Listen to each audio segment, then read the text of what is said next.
कौवे ने सांझी गेहूं की फसल बोई हुई थी। फसल अब पककर तैयार थी और चिड़िया को अपनी फसल समेटने की बहुत चिंता हो रही थी। चिड़िया कौवों के पास जाती है। गोरी और कालू, फसल पककर तैयार हो गई है। अब हमें जल्द से जल्द अपनी फसल काटनी होगी। चिड़िया, एक तो तुम हर काम में बहुत जल्दी करती हो। अभी तो पूरे जंगल में गेहूं की फसल खड़ी है।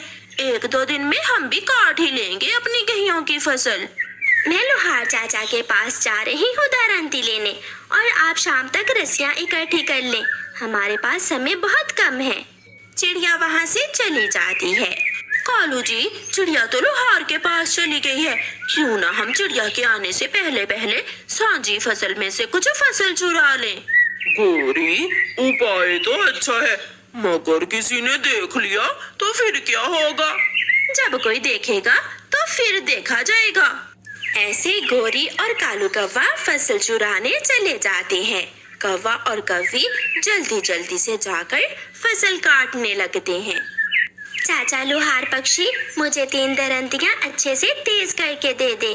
चिड़िया, सभी पक्षी गेहूं की फसल काट रहे हैं, इसलिए मेरे पास तैयार दरांती तो नहीं है।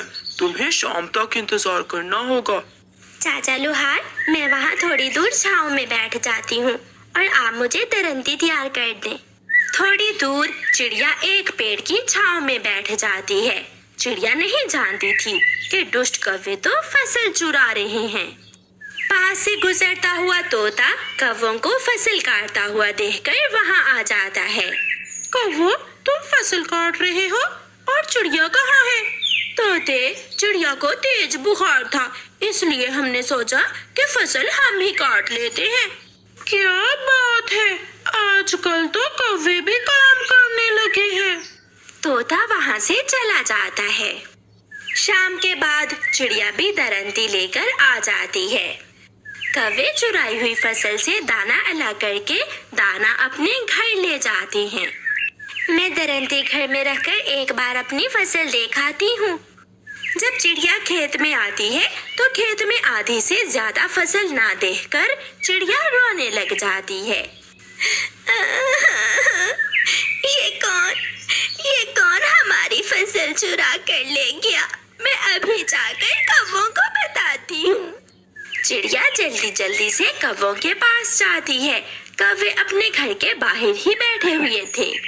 गोरी, कालू भैया, किसी ने हमारी फसल चुरा ली है।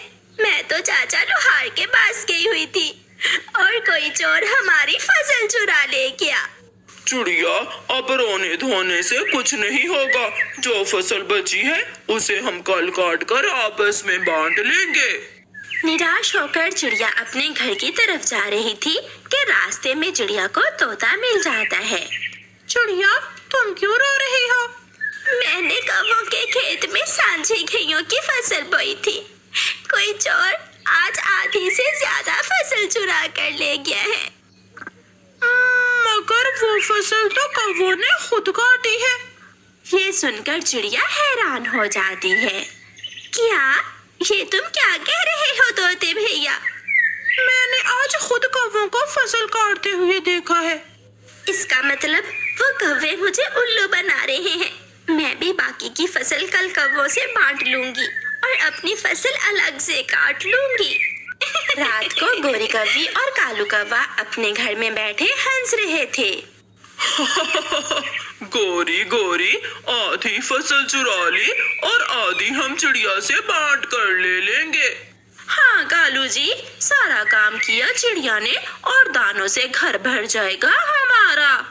दूसरे दिन सुबह सवेरे ही चिड़िया कौवों के घर आ जाती है।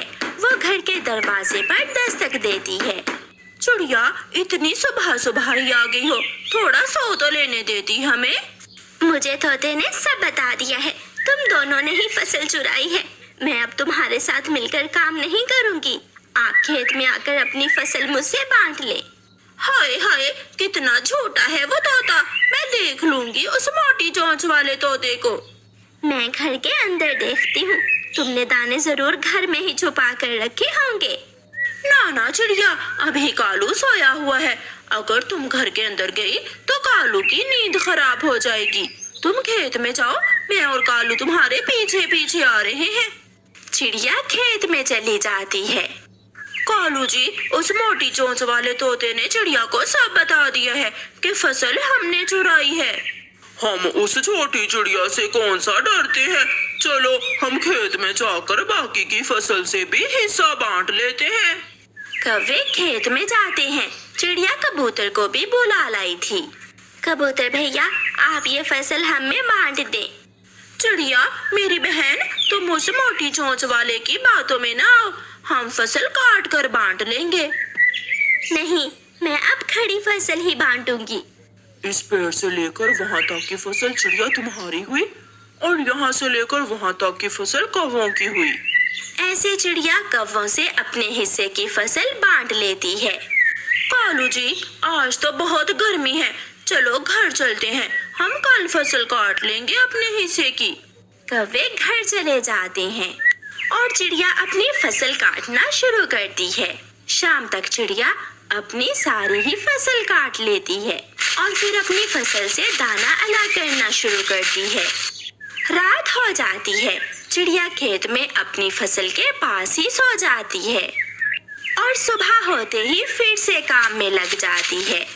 चिड़िया दोपहर तक अपना सारा काम खत्म करके दाना घर ले जाती है और कौवे कामचोर अभी तक खेत में नहीं आए थे। पूर्व की तरफ से आसमान पर काली घटाएं उड़ती हैं और थोड़ी ही देर में दिन में रात का समय बन जाता है और तेज बारिश शुरू हो जाती है। कौवों के हिस्से की तैयार गेहूं की फसल बारिश में बह जाती है। कालू, क्या हासिल हुआ? अगर हम ये थोड़ी सी फसल ना चुराते तो चिड़िया फसल को समेटने में जरूर हमारी मदद करती। गोरी, तुम चिंता ना करो, जो फसल चुराई थी वो तो हमारे पास ही है।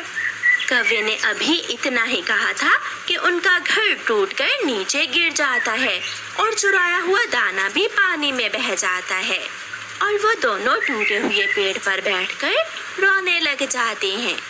कौवों के हाथ कुछ भी नहीं लगता। दूसरी तरफ चिड़िया मजे से अपने घर में बैठी गेहूं का दाना खा रही थी। प्यारे दोस्तों, इस कहानी को लाइक, अपने दोस्तों के साथ शेयर और चैनल को सब्सक्राइब करना बिल्कुल मत भूलना। आपका धन्यवाद।